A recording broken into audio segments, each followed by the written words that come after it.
know what can one of these quarterbacks or wide receivers do for me this year to make a wager? It's got to be the running conditions there for Jaden Daniels. In regards to Jaden Daniels, you know I was on him in regards to the Heisman Trophy. I actually think he's going to do it on the ground, through the air, 40 touchdowns, 4 interceptions, playing in Cliff Kingsbury's offense where he wants to spread it and throw it. I think he's going to put up dynamic numbers. Pro Football Today, only on SportsGrid. The sharpest football contest show in the land, the Las Vegas Football Contest Show, focuses on Circus Sports Million, Circus Survivor, and the Westgate Super Contest, handicapping the games and releasing our contest picks every week of the season. With 2 former Super Contest winners, Brady Kannon and James Salinas, a former NFL player, Mike Pritchard, and over $1 million in contest prize money won combined, the Las Vegas Football Contest Show will have you prepared this season like none other. There is going to be an energy to game time decisions that you will feel night in and night out. We're going to go through every single thing, and I've got a great team behind me that's going to help me get the job done. I want this to be the place that people come to. We are going to hit every single one of those markets that you need to know about. There is not going to be a better place, I promise you, than Game Time Decisions. We will have everything at our disposal, and we will use that to our advantage. I'm Kevin Walsh. Tune into Game Time Decisions from 6 to 8 p.m. Eastern on SportsGrid. Talk about your freshman year at Alabama and even the redshirt year that got you ready to perform at the highest level. You had to learn a lot about humility, about being patient to play at Alabama. And you still knew that you're going to have a shot to win a championship every year. And so that's the line. And so I think that's what's really missing with today's football. You got NIL, you got social media. The Early Line, only on SportsGrid.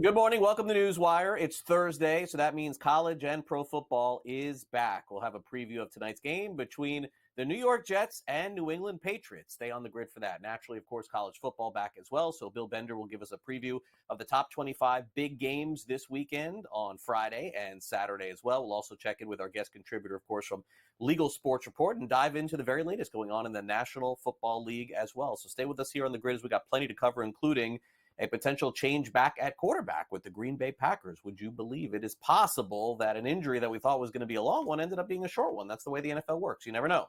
Well, meanwhile, let's get to a former quarterback in the NFL, a former Super Bowl champion, where a saga and a case just continues to go on, but it seems like it is heating up. This is Brett Favre. You may have missed the story over the last couple of years. Favre is being alleged to use funds not correctly in the state of Mississippi, and he's testifying in front of a congressional hearing about the need for welfare reform on Tuesday. The communications director for the House Ways and Means Committee said the committee's website lists the hearing as a reform temporary assistance for needy families, and it states misuse of welfare funds leave poor families behind. Favre is one of a dozen defendants in a civil lawsuit seeking to recoup misappropriated funds. Now, he has denied all wrongdoing, and by the way, has not been criminally charged, but he could face questions from the committee about what he knew from the origin of the money for a volleyball facility at his alma mater at Southern Miss, as well as a company called Provacus. A company developed a concussion drug in which Favre was the top outside investor and stockholder. So we'll keep an eye on that. Naturally, this case eventually will come to an end, but again, very important to note that he has not been criminally charged in anything. Meanwhile, college football has taken a different landscape, and I feel like we're getting used to it already, and that's a good thing. It's also a good thing that some of these conferences that have been around for a long time could end up surviving. The next one that we'll discuss here is the rumors surrounding the Mountain West Conference. Several schools are expressing interest in joining the conference.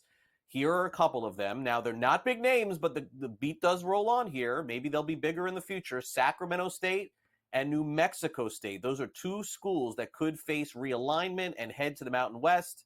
This news comes 1 week after 4 Mountain West programs announced their intention to leave for the Pac-12. So potentially 2 new teams joining And certainly we don't want to see any of these conferences go away. Pac-12 naturally seems to be surviving. Maybe the Mountain West will pick up the pieces, find some other teams to join as well. All right, as we mentioned, National Football League is back yet again tonight. The game is in East Rutherford, New Jersey. It is the New York Jets facing off against the New England Patriots. Patriots have been fantastic thus far through 2 games. They've covered both spreads. This will be the biggest test, though, without doubt, on the road here in New York during the week, short week. You may say, what about the Bengals? Wasn't that a big test? Yes. A little different, though, playing on the short week. And Jets haven't beaten the Patriots in prime time since 2008. But Tom Brady was on those teams, and now he is not. How about Jordan Love returning to practice for the Green Bay Packers just 12 days after his knee injury in the season opener? Malik Willis has started. He did a really nice job for them, including a win over the Indianapolis Colts this past week. But right now, Love is practicing. He is listed as questionable. And beyond that, the Packers haven't put much out there, although they're going to have to today on Thursday's NFL injury report. Love did speak to reporters yesterday saying how nice to be back on the field, but for now, he's day-to-day. Yeah, I mean, there's a lot of boxes. Obviously, I think getting back in practice and doing that and just, feeling what it feels like to take those drops, being the live fire, things like that. But like I said, we're taking it day by day. The trainer's doing a great job kind of monitoring me, seeing how I'm doing and how I'm reacting to everything. And, they'll be the ones to clear me when the time comes. Seems like there's a chance that we could see Love back this week. Well, if the quarterback position is the most important in the NFL, then losing your quarterback is significant. But if there is a team in the NFL that has lost more players than any other in the National Football League to injury, it has to be the Los Angeles Rams. They put Jonah Jackson and John Johnson on injured reserve yesterday. But interestingly enough, Cooper Kupp did not join those players in Puka Nacua on IR. So does that necessarily mean that Kupp could be back within the next few weeks? Sean McVay weighed in on that possibility. I mean, we haven't finalized. I mean, we put those other 2 on there. That's still a possibility, but there's a chance just based on where our bye is, things like that he could get back before those 4 games. Yeah, it's not more clarity. It's kind of the same as what it was before. It's just a matter of, okay, we have so many, we don't necessarily need that spot. So because of the amount of injuries that we have, if there is a chance, neither one of those other 2 that we put on would have ever been able to be back before that 4 games, plus that bye week not necessarily counting. So for us, that was kind of what went into not necessarily putting him on there yet. But I would say this, as of right now, we won't do that, but it's not like that decision's been finalized. But as of right now, we're not going to go that direction with him. All right, so for now, no IR for Cooper Kupp. So fantasy players out there, that's your fantasy note for the day.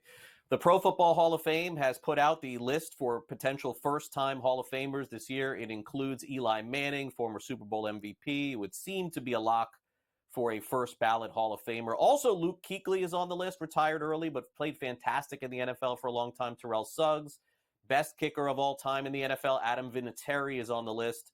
Also, some other players under consideration who have been on the list a long time. My buddy Fred Taylor from the Jacksonville Jaguars. Also my buddy Richmond Webb from the Miami Dolphins. I'm just going to name my buddies. Those are my 2 buddies. I hope they get in the Pro Football Hall of Fame. All right, the Florida Gators, as you know, they're my buddies too, but they're having a hard time being my friend this season. It's not going well for them, and they're not going to have Eugene Wilson III this week. Their great wide receiver is going to be out against Mississippi State. Gators on the road in the SEC. Early game. Hoping for the best in this one, but certainly after last week, can't be all that optimistic. Penn State safety Kevin Winston out with a long-term injury. He had 60 tackles, 2 fumble recoveries, interception, and was just a really good player in college football last season. He's considered a top 3 safety prospect, going to be out for an extended period of time. Wake Forest sets the Oregon State series to replace the Ole Miss game that they've had previously on their schedule. And tonight, there's one game in college football. Appalachian State is taking on South Alabama.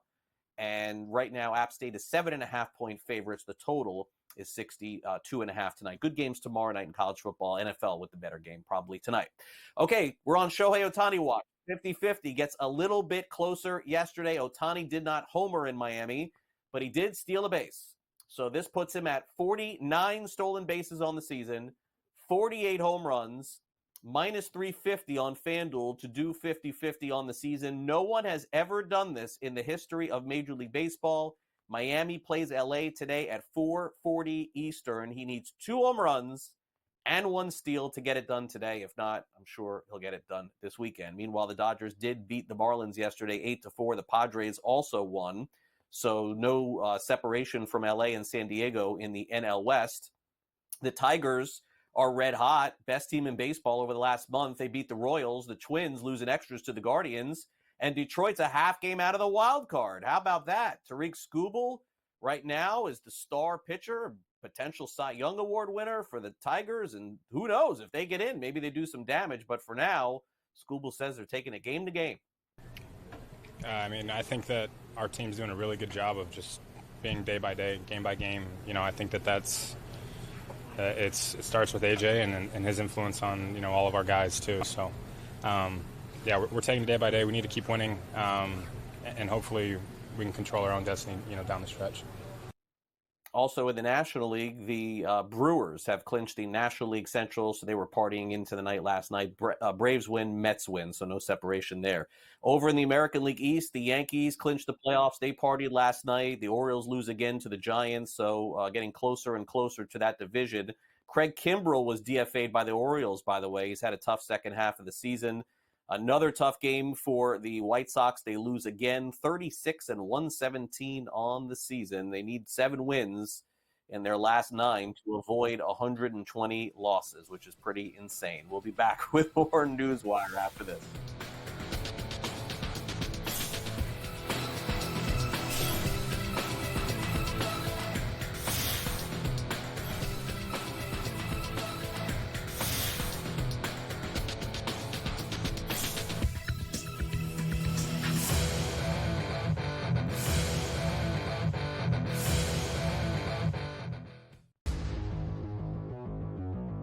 You say this is a smash, I'm going to run out and smash my button while you talk about Ramondre Stevenson. I don't think the Bengals defense is one that you should be fearful of. I think they're middle of the pack.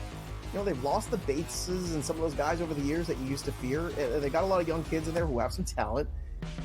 But at the same time here, I do expect Ramondre to be a guy that is going to revert back to what he did a couple years ago.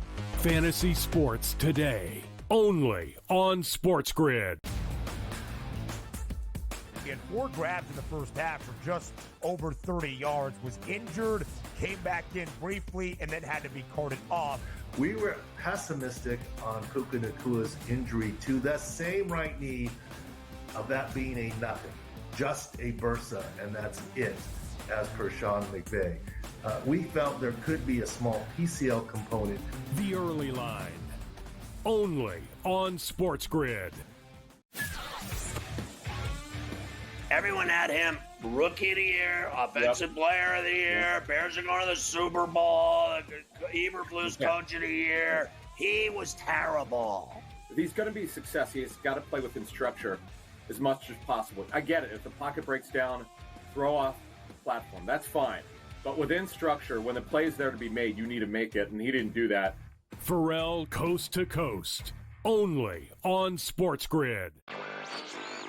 This would have been a bet that I would have lost big on in terms of betting on Trevor Lawrence thus far. Because, Vinny, I thought he was an absolute rock-solid can't-miss first overall pick. They're underachieving a bit. I don't think this is the best adjustment team with Doug Peterson. He's not the best adjuster. If everything's kind of falling into place and everyone's executing well and he can just do what they want to do. NewsWire, only on SportsGrid.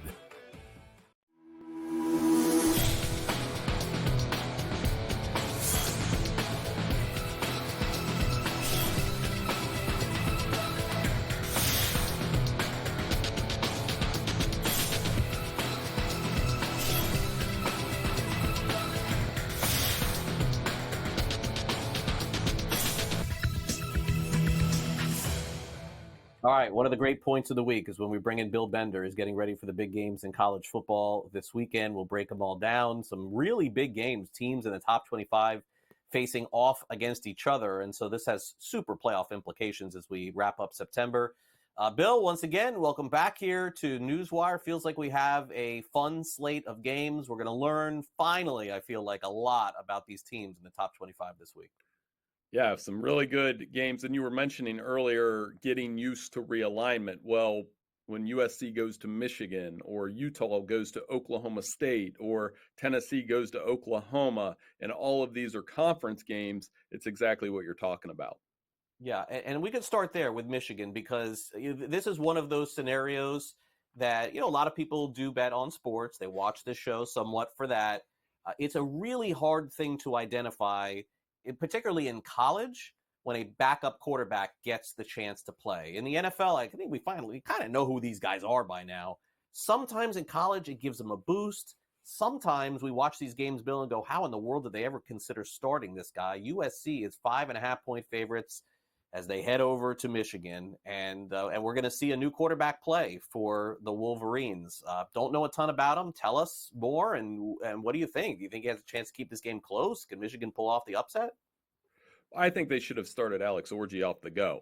I know hindsight is 20/20, but what they're trying to do offensively, running the football, look for Khalil Mullins, the running back, to benefit from this. He's averaged over 7 yards per carry, has 5 runs of 10 yards or more. How they used Hassan Haskins a few years ago is how they're going to use Mullins with Alex Orji, who's probably not the better passer, but he offers something in the running game. So they will test USC in this defense that has allowed 100 rushing yards per game, been very good.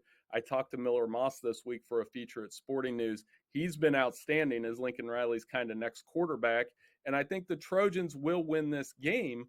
I'm just a little bit alarmed that the line moved back by a half point. That suggests that, maybe the Wolverines put up a fight in this one. I do think it'll be closer than the Texas game was. Okay, fair enough. Now this is the game that is going to sucker me right in, as they say, Bill, because this one I don't get at all. As long as I've watched football, and I know the Sooners have had not Soonerish type football over the last couple of years with Brent Venables, but with Bob Stoops and everybody else that they've had there, taking Oklahoma at home was just an easy bet generally through the years. I mean, 20-point favorites, 30-point favorites. They end up winning by like 50, 60. Getting 7, and in some spots 7.5 points against University of Tennessee. Look, the Volunteers have played as well as any team in the country thus far. They deserve that ranking of being number 6.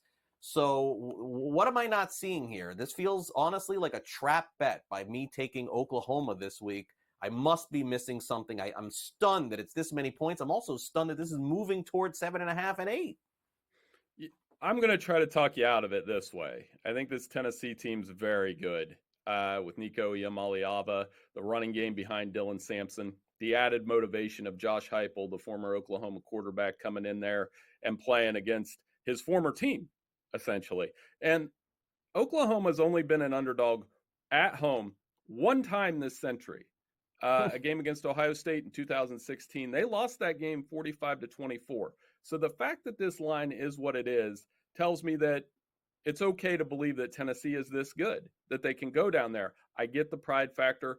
One thing I'm worried about with Oklahoma is the pass protection on Jackson Arnold, the young quarterback. Tennessee can get after it up front. James Pierce has been quiet to this point. Craig, I get everything you told me last week about having a team come in and the home team is getting that many points. I still think the Vols are going to cover. It might be tight. I like them to win by 10 points. Yeah, and look, if Tennessee was able to pull this off, just even a win, I mean, this is going to vault them, I think, into top 5, top 4. If this is the chance for Tennessee to get back to what we saw many, many years ago, I think here. Okay, now finally, we got to take our hat off here to Matt Rule and Dylan Raiola. They've done a great job at Nebraska. Nebraska's ranked 22nd. They're 7.5-point favorites, but maybe we should be giving more credit, honestly, to the Fighting Illini. I mean, Illinois ranked in the top 25, but this game is going to be punch them in the mouth type stuff here. Look at this total, 43.5 in this game, which is interesting too, because Raiola could sling it here a little bit. Nebraska, the better team, I think is fair. Does Illinois deserve to be ranked in the top 25? I think so, based on how they've played. They've been living off turnovers. They have a +8 turnover ratio under Brett Bielema. They've won it. That's how they beat Kansas a couple weeks ago as an underdog. They've been a bit of a super dog under Brett Bielema, 9-3 against the spread since he took over.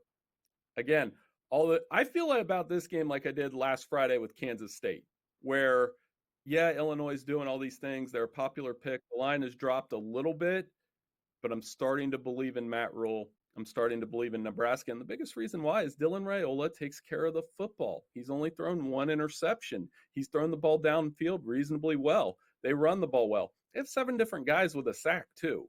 So they beat Illinois 20-7 last year, and they didn't have any of these things. So I'm going to take the Huskers at home. I like their chances. Matt Rule keeps it going. And you start to look at that Ohio State game in a couple weeks, and Nebraska might be undefeated. Yeah, no, Nebraska's got not only a shot to get into the playoff, but they have the schedule, which, some people are critical of Ohio State, as you just mentioned, for not having the schedule. Last thing here, Bill, how would you categorize Georgia thus far? Would you say that they've been disappointing? I mean, last week was obviously a major scare for them. Yeah, I'm interested to see what happens with Alabama and how we react to that game next week, because we found out last week what happens when Carson Beck doesn't have the luxury of a running game. I really think Kentucky should have went for it on that 4th down late in the game. They pushed Georgia to the limit. And my early inclination, we'll talk about it next week, is to take Alabama in that game last week, because I trust Jalen Milroe. I trust that offense. And I trust Kalen DeBoer, too. That's going to be a fun stage next week. Yeah, game of the week, without a doubt. All right. Thanks, Bill, for coming on once again. Enjoy the weekend. We'll see you again next week here on NewsWire. Thank you. All right, coming up next, another game in the top 25. Utah takes on Oklahoma State, a potential early season knockout game for the playoff. Utah wins, they move up. Same with Oklahoma State. The team that loses probably moves out of the top 20. So we'll dive into that coming up next. You're watching NewsWire on SportsGrid, and we'll be right back. Don't go away.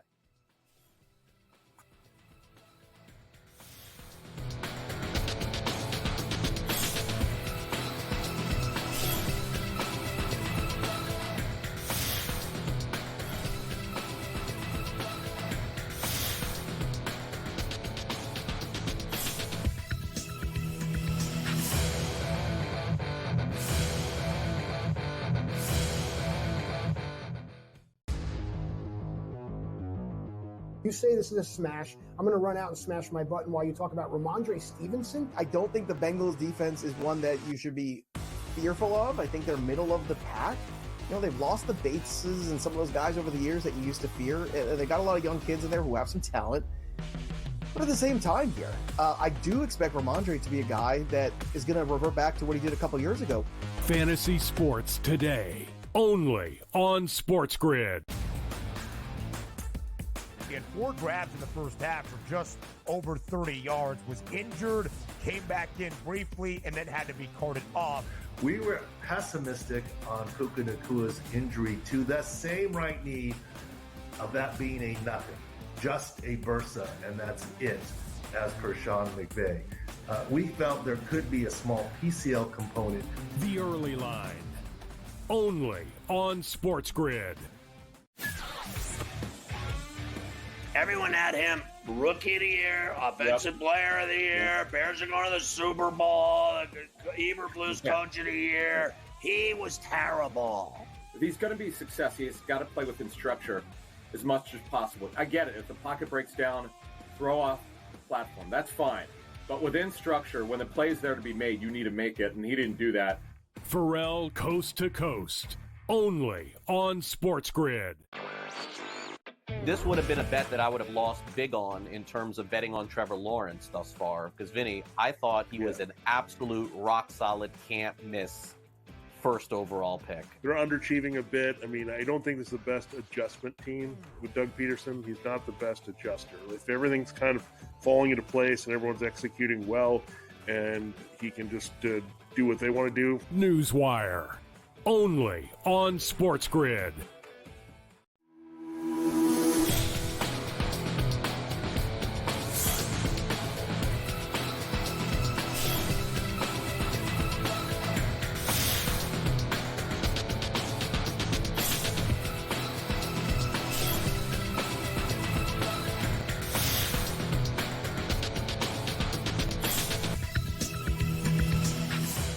Welcome back to NewsWire here on SportsGrid. One of the big games in college football is coming up this weekend. We've got Utah playing their first huge game of the year, Big 12. They'll take on Oklahoma State. Should be a fun battle. We'll get into that. And also an interesting quote from the head coach of the Los Angeles Chargers. You know who that is, right? Jim Harbaugh. Time now for the SportsGrid Sound Off.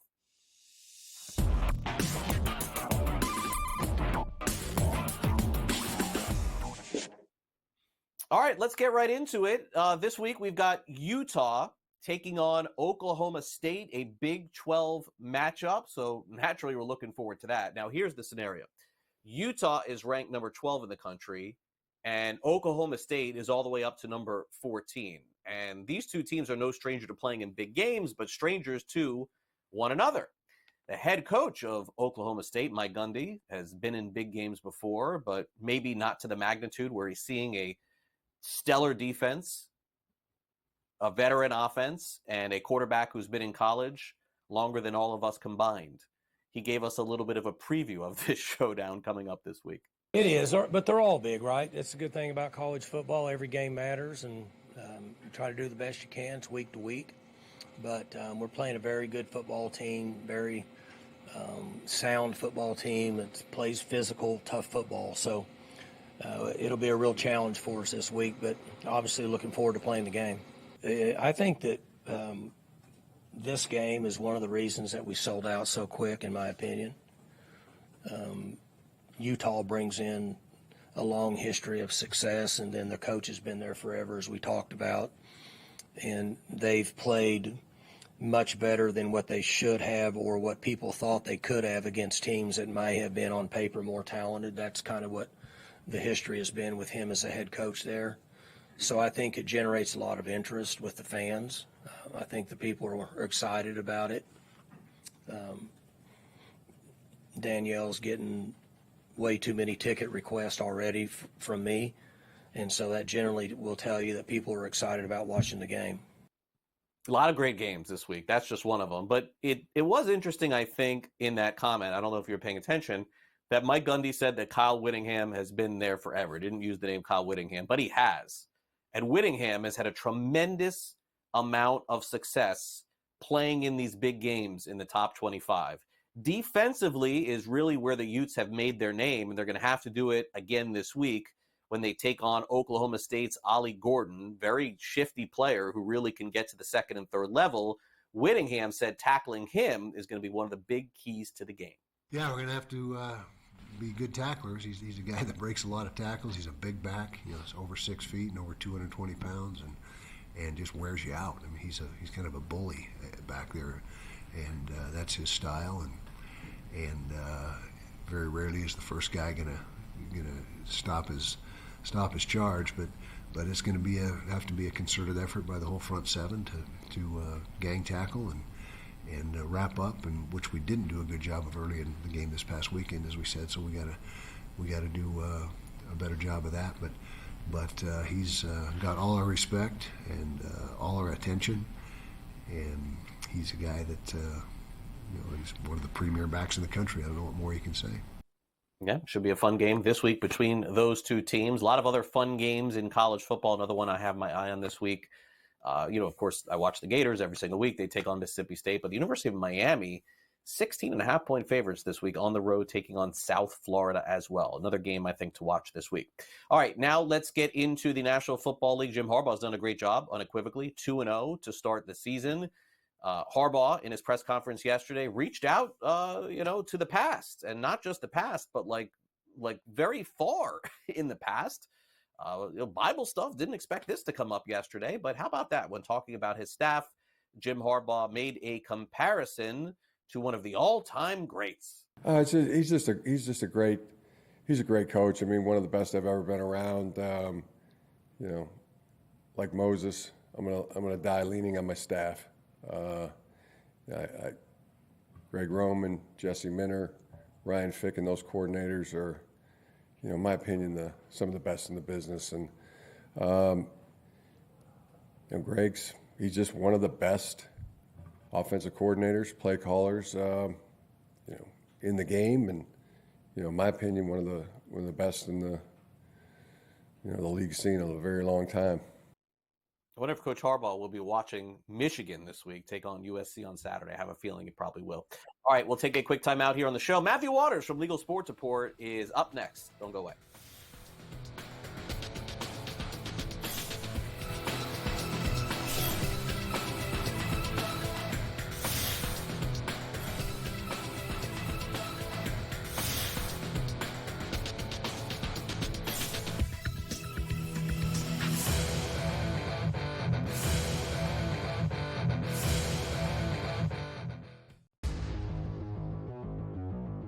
You say this is a smash. I'm going to run out and smash my button while you talk about Ramondre Stevenson. I don't think the Bengals defense is one that you should be fearful of. I think they're middle of the pack. They've lost the Bateses and some of those guys over the years that you used to fear. They got a lot of young kids in there who have some talent. But at the same time here, I do expect Ramondre to be a guy that is going to revert back to what he did a couple years ago.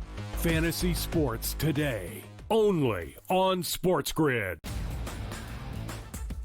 He had 4 grabs in the first half for just over 30 yards, was injured, came back in briefly, and then had to be carted off. We were pessimistic on Puka Nakua's injury to the same right knee, of that being a nothing, just a bursa, and that's it, as per Sean McVay. We felt there could be a small PCL component. The Early Line, only on SportsGrid. Everyone had him rookie of the year, offensive player of the year. Bears are going to the Super Bowl. Eberflus coach of the year. He was terrible. If he's going to be a success, he's got to play within structure as much as possible. I get it. If the pocket breaks down, throw off the platform. That's fine. But within structure, when the play is there to be made, you need to make it, and he didn't do that. Pharrell Coast to Coast, only on SportsGrid.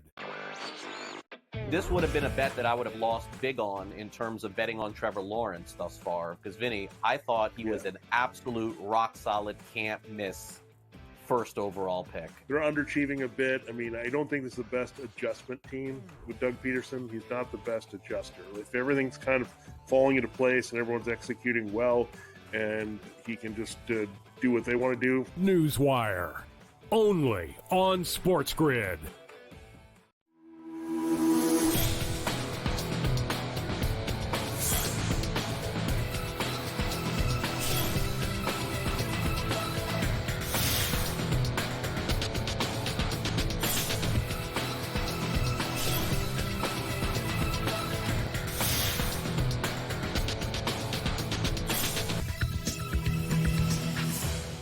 Welcome back to NewsWire here on SportsGrid. We got Matthew Waters in the house from Legal Sports Report. There's an upcoming political election. If you are unfamiliar, some people may bet on that or not, depending on how you feel.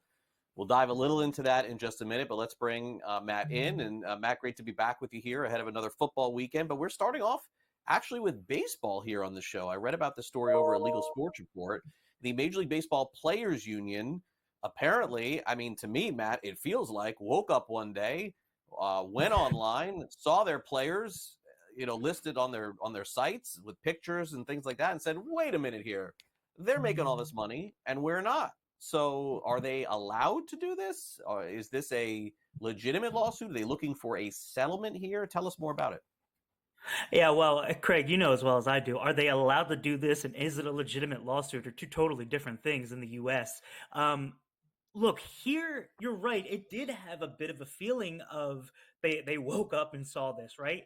Because it's not necessarily new for these 4 sports books, Bet365, DraftKings, FanDuel, and Underdog. Remember, Underdog does have a sports book in North Carolina, even though they are primarily daily fantasy sports focused. But it's not that they started using player pictures in 2024. It's just that now the MLBPI, the MLB Players Inc., which is the arm of the players that basically licenses their name, image, and likeness, they are saying, look, these agreements that we have that the league has with you guys doesn't necessarily cover this.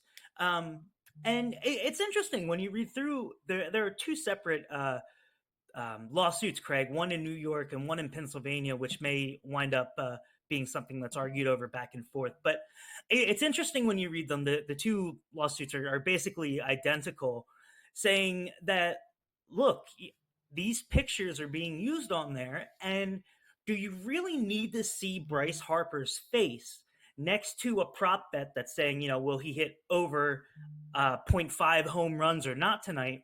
Do you really need to see his face to know? Isn't seeing his name enough to know who you're betting on?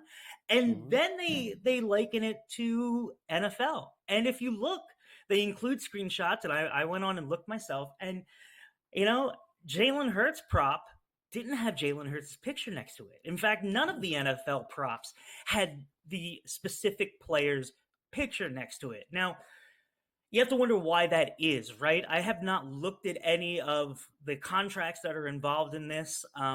It could be something as simple as maybe the NFL made it very clear that that was not to happen, and maybe the MLB, the books thought they had a little more leeway here and there. But look, NIL rights. How long have we been talking about those now? Everybody knows how valuable they are, and the MLBPI is saying, look, Bryce Harper's face, all these players' faces, this is valuable, and you can't just use it just because they want to be compensated to be using their likeness in this way. It also pointed out that Underdog was using the names, images, and likenesses on social media accounts. So they said, now you're not just promoting. It's not informational when you go to that point. It's promotional when you get to that point, and the players should be paid for that. So we're going to keep an eye on this. The two jurisdictions is interesting, Craig. FanDuel and Underdog are both located in New York. So New York Supreme Court has jurisdiction over that. Bet365 is an international company, and DraftKings is based out of Massachusetts. The lawsuit is in the Eastern District of Pennsylvania, and they say that they can do that under state law because a substantial part of the events took place within the court's jurisdiction. I'm obviously not a legal expert, but I would think that they're going to come back and say, this is a little bit of jurisdiction shopping here. So I don't know that we'll get off to a quick start in any of these, but no update yet from either of these books pushing back. Nobody wanted to comment. Some didn't even respond to the request for comment. You know how that goes. So we'll be watching this. We'll be seeing what happens. But it is interesting that all of these books clearly saw a difference between what they could do with MLB and what they could do with NFL. And where does that idea stem from, I think is what we really need to find out here. Yeah, for me, I mean, at least in my opinion, it may stem from the daily fantasy sites. I mean, they've been using the name and likeness of these players for years and years. I don't know if they had any previous agreement there. Maybe they're looking for something different, but I think we haven't reached the tip of the iceberg with this story. All right, now let's get into the election here. We don't touch on politics at all here on the show. Generally speaking, we never do. But our direction here isn't necessarily about who the winner is, but about how we get to the winner. And can you bet on it?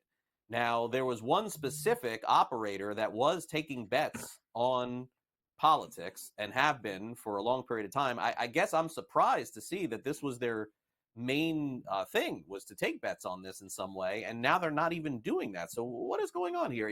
It basically, I guess the bottom line, Matt, is anyone taking bets on legally here in the United States on who's going to win the presidential election?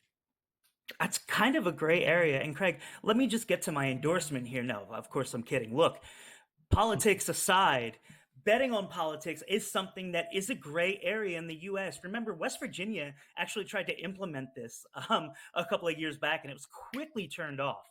But there are companies out there, PredictIt was one of them, that was given an okay to operate, and it was taking small amounts of money, right? That's why it was given this okay. Basically, what this turns out to be when you're talking about betting on the election is you're trading future event contracts. In simpler terms, that could be like on this company, Kalshi, that we're talking about. You can bet on what jobs numbers are going to be like. You can bet on federal rate cuts. You can bet on Grammy nominations and U.S. elections. The problem is that the Community Futures Trading Commission rejected Kalshi to offer this betting on the election for a couple of reasons.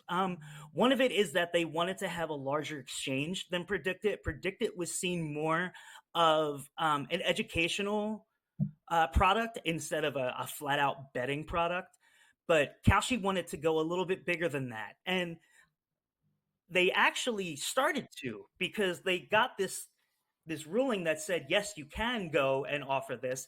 And then quickly, within hours, an injunction came down saying, no, you can't. But within those hours, they had already started to go live on their site with election betting. Others started to say they were going to do the same. I don't know. I don't think that we will get legal U.S. election betting from Kalshi this time around, Craig. There's just too much red tape involved with it. But it's a really interesting and confusing case. When you start to talk about the Commodity Futures Trading Commission, this is the body that came down on Enron all those years ago for their weather trading and offering what they said at the time was an illegal exchange for those types of things. So this has a lot of history to it. It has a lot of deep points that are difficult to understand. But basically, betting on the election is looked at as a contract. And naturally, you've been allowed to do that in the U.S. before. Yeah, no, I think so. And, again, politics aside, do we really know in the end? I mean, there's reports saying we're not going to know who the winner is maybe for a week after the election anyway. All right, let's wrap it up with this story that we've been discussing all week long here, Matt. DraftKings and FanDuel potentially looking to raise prices. What does that mean? Does it mean the odds? And I asked this question, I believe it was to Pat the other day. How do they think they could just simply get away with minus 130s and minus 140s without people noticing? I don't think it's going to be that, Craig. I think we'll see it baked into futures and different odds like that. I don't think it's going to be right in your face in the NFL lines. But yeah, more on that on Legal Sports Report for sure. All right, check out LegalSportsReport.com. Brady Cannon's up next. Don't go away.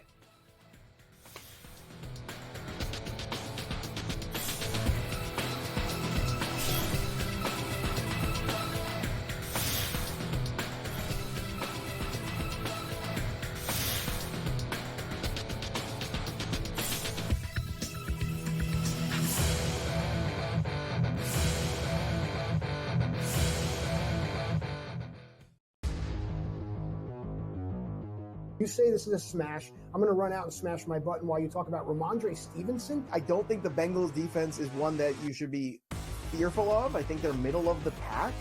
They've lost the Bateses and some of those guys over the years that you used to fear. They got a lot of young kids in there who have some talent. But at the same time here, I do expect Ramondre to be a guy that is going to revert back to what he did a couple years ago. Fantasy sports today, only on SportsGrid. He had 4 grabs in the first half for just over 30 yards, was injured, came back in briefly, and then had to be carted off. We were pessimistic on Puka Nakua's injury to the same right knee, of that being a nothing, just a bursa, and that's it, as per Sean McVay. We felt there could be a small PCL component. The early line, only on SportsGrid. Everyone had him rookie of the year, offensive player of the year. Bears are going to the Super Bowl. Eberflus coach of the year. He was terrible. If he's going to be success, he's got to play within structure as much as possible. I get it. If the pocket breaks down, throw off the platform. That's fine. But within structure, when the play is there to be made, you need to make it, and he didn't do that. Pharrell Coast to Coast, only on SportsGrid. This would have been a bet that I would have lost big on in terms of betting on Trevor Lawrence thus far. Because, Vinny, I thought he was an absolute rock-solid, can't-miss first overall pick. They're underachieving a bit. I mean, I don't think this is the best adjustment team with Doug Peterson. He's not the best adjuster. If everything's kind of falling into place and everyone's executing well and he can just do what they want to do. NewsWire, only on SportsGrid.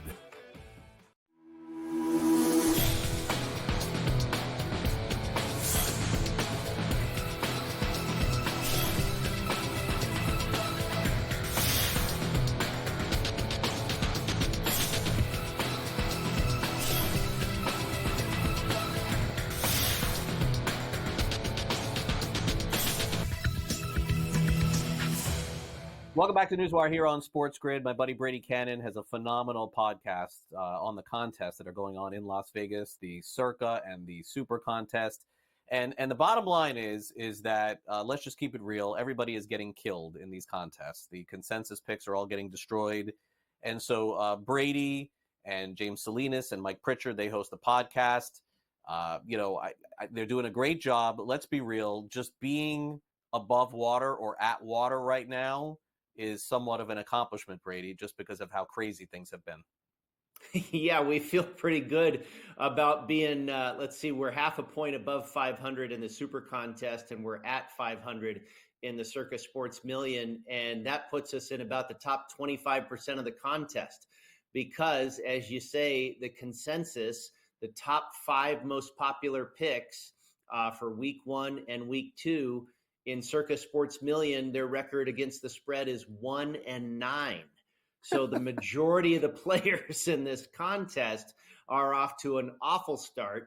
And being right around 500, again, puts us in the upper echelon of the contest at this point. The consensus picks in the Super Contest haven't been as bad, but they're a couple games below 500 as well. I believe 4 and 6, maybe 4, 5 and 1, something like that.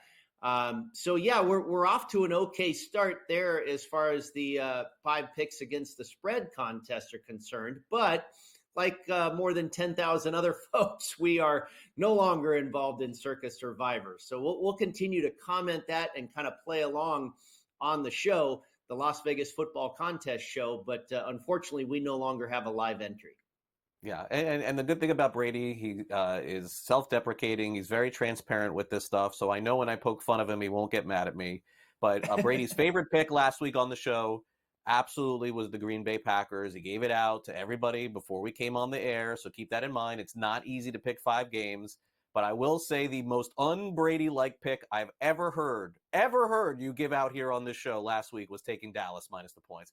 I was shocked listening to that contest with how much we've talked about Dallas, how they just destroy you, laying points through the history. You never get good value. And I'm listening to that thinking to myself, somebody else with one of your buddies must have loved Dallas in some way. That pick had to be for. And I'm not trying to throw anybody under the bus here, but we have talked about this through the years. And I'm listening to the podcast going, wait a second here.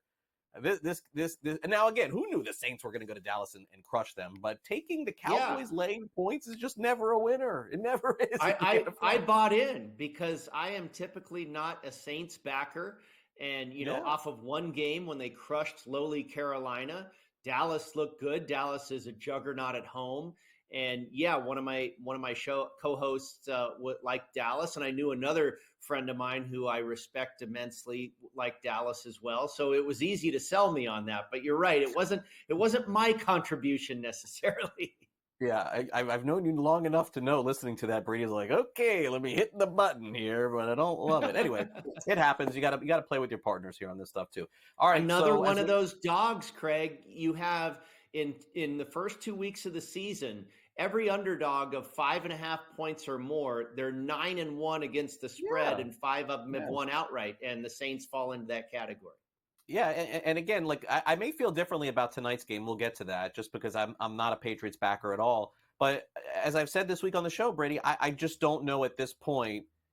I mean, I know how you can lay points in the NFL. You just do it. I don't know how you can feel good about that. I guess that would be my point going into the week. There's a bunch of 6.5s I've seen out there. And naturally, there's going to be a week where the favorites cover. Let's make no mistake about it. There's going to be 17 or 18 weeks. A couple of them, it's going to happen. But I just don't feel confident right now laying 5, 6 with anybody. Well, there's a lot of parity in the league. We know that. But it's also so early in the season. Not only are bettors getting things figured out, odds makers are also getting things figured out. You're going to see that market tighten up here pretty quick in the next couple of weeks. The first quarter of the season is probably going to give you a pretty good idea of who these teams really are, who they're starting to become. But right now, there's still a lot of unknowns. So, yeah, I mean, you're almost better off just blindly taking the points because, like I said, there's so much unknown. And for all the reasons stated, offense is down, scoring is down. Running backs are getting the bulk of the offensive action. Passing is down. These rookie quarterbacks are not, lighting up the scoreboard. So when you have scoring compressed, it makes sense to take the underdog. Before we get to Thursday night, is there an early game that you're looking at? Because I know generally you don't play Thursday. No, we don't play Thursday in the contest, and I don't have a play on this game, but I've got a couple interesting notes. As far as games that I've played so far, I took the Chargers plus 2 points. I took the Eagles plus 3 points. Took the Panthers right here in at Allegiant Stadium down the street. I took the Panthers plus 5.5, and I took the Broncos plus 7. So 4 underdogs. I'm going underdogs again, Craig. Hopefully the trend continues. No, you got to do it, and especially the way the Chargers have played. I really like that one. Tonight I probably would lay the points. I hate to say it, and Monday night everyone's just finally this is the favorite that's going to win. That didn't happen again. I'm just not a Patriots backer, Brady. I think at the end of the season, their ATS record isn't going to be 14-3 or anything like that. At some point, they're going to fall short. Jets are 6.5. I don't love them either, but I just feel like this is a horrible spot for New England. Yeah, I don't disagree with you. It's a tough spot for the Jets, too, who I believe this is their third game in 11 days. But it is their home opener. The home team, I believe, has a big advantage on Thursday nights. I made the number 4, and I was surprised to see it open up at 6.5. Now there's down to 6. It's taken a little bit of New England money here. But I kind of believe in threading the needle here. I think the Jets will win the game, a survivor play, maybe the Jets this week. Yeah. But I wouldn't be surprised at all if New England kept this, inside of that 6 points, a 3, 4, 5-point game I could see happening. And I'm with you, Craig, to my point about people not necessarily knowing everything about every team just yet. I think eventually New England is not going to be very good. They've been impressive the first couple of weeks. I think the truth will come out here pretty soon. A couple notes here, some prop bets. The most tickets for an anytime TD are on Ramondre Stevenson. They're also betting him over 15.5 rushing attempts and over 2.5 receptions. A lot of love for Ramondre Stevenson. Check out Brady Saturday night here on SportsGrid.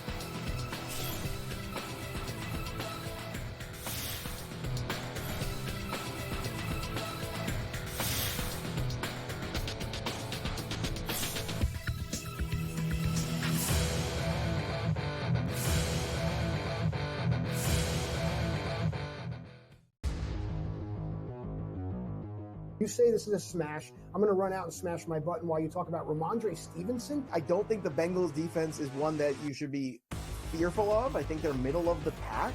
They've lost the Bateses and some of those guys over the years that you used to fear. They got a lot of young kids in there who have some talent. But at the same time here, I do expect Ramondre to be a guy that is going to revert back to what he did a couple years ago.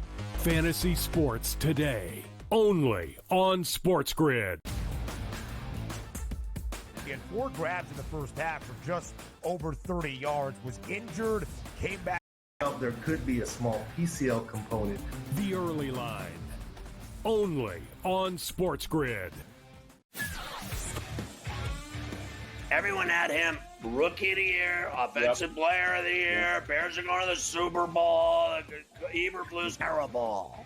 If he's going to be successful, I thought he was an absolute rock solid, can't miss first overall pick. They're underachieving a bit. I mean, I don't think this is the best adjustment team with Doug Peterson. He's not the best adjuster. If everything's kind of falling into place and everyone's executing well and he can just do what they want to do. NewsWire, only on SportsGrid.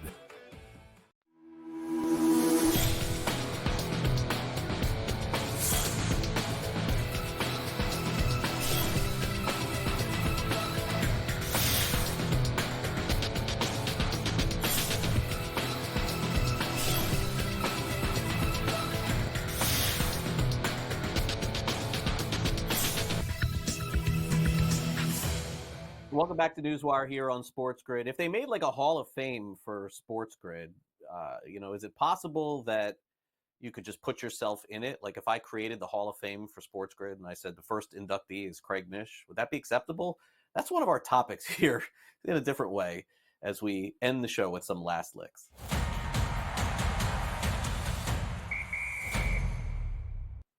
Arthur Blank is the owner of the Atlanta Falcons. Arthur Blank is going into the Ring of Honor for the Atlanta Falcons. I mean, I think it is fair to say he's brought a lot of awareness to the team. He's tried. Arthur Blank has tried, right? Like, it's fair to say that he's one of those owners that he's spending money, making the attempts, hires, fires coaches. They've gone to a Super Bowl too.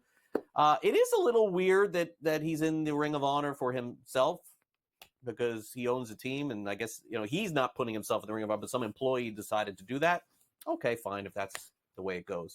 But either way, if you're going to the game in honor of Arthur Blank going in to make you like him a little bit more, they are giving away free hot dogs, free drinks, free chips.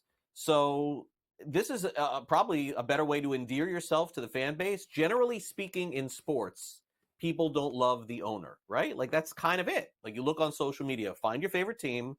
If they lose a game, they're blaming the owner. I don't know why that is always, but that's just kind of the way it is. The owner doesn't spend. He doesn't do this. He doesn't do that. I mean, all things considered, Arthur Blank seems to be pretty good, right? They haven't won a lot, but he's a trying owner, it feels like, too. I mean, Kirk Cousins drafting another quarterback, drafting these players, signing players, too. They've done it through the years under his ownership. Maybe they'll win one day or win a little bit more. But either way, check him out Sunday. If you're going to the game, you're getting a lot of free stuff out of it, too. All right, Milwaukee Brewers. Who had them winning the National League Central at the beginning of the season? Not many people. In fact, a lot of people picked them to finish last. But Jackson Chourio has been one of the nice stories for the Brewers this season. He's just 20 years old. They signed him to a long-term extension before the season so he could play with them all year, and he delivered. But last night, after the Brewers clinched the Central, they all celebrated with alcohol in the clubhouse. But the one player that could not celebrate with alcohol was him, Jackson Chourio. Why? Because he's just 20 years old. So they did a really funny thing. The clubbies put together a little carriage, like a baby carriage, and put non-alcoholic drinks in play for Jackson Chourio, the rookie, to end up drinking. Very well done, I think, by the Brewers. By the way, really good organization. Mostly doing the right thing, mostly winning through the years. And I mean, they lost their manager, who everyone thought was so fantastic, Craig Counsell, highest paid manager in the history of the game, the Chicago Cubs. He goes to the Cubs. They're probably not in. Brewers go to Pat Murphy off the bench, and they make the playoffs. How about that? Jackson Chourio drinking non-alcoholic drinks after they win. All right, finally, as Brady said, the Circa Survivor is like pretty much done. Like, more than half the people who started off in the Survivor pool are out through 2 weeks of the NFL season. So the casino announced on Wednesday that any player who lost all their entries in Circa Survivor through the first 2 weeks of the season, how about this? This is a great move. They can redeem a 2-night midweek, emphasize midweek, stay at the resort and daybed at Circa's year-round pool amphitheater. How about that? Stadium swim. Contestants with 3 or more entries can redeem a 3-night midweek stay. So you lose, but you win. That just is a really good move there by Circa Survivor, because honestly, if you go stay at the Circa, what are you going to do? You're going to gamble. You're going to send money. You're going to spend money. Really, really good idea. Why not? Why not do this? Also, want to end on this note here. We talked about this a little bit on the show yesterday, so I'm adding a 4th piece to our puzzle. We never do this. I'm going to do it today. Adrian Wojnarowski is essentially retiring from being an insider in the NBA. You may have saw this by now. And he's going to work at his alma mater. The reason why is because he's tapping out. He's done. And I see a lot of comments about this on social media saying, I don't understand. What's the big deal? He's getting paid $20 million. As somebody who does this also for Major League Baseball, I can tell you that you are completely off base by saying that this guy's not, curing cancer, solving world issues, and getting paid so much money.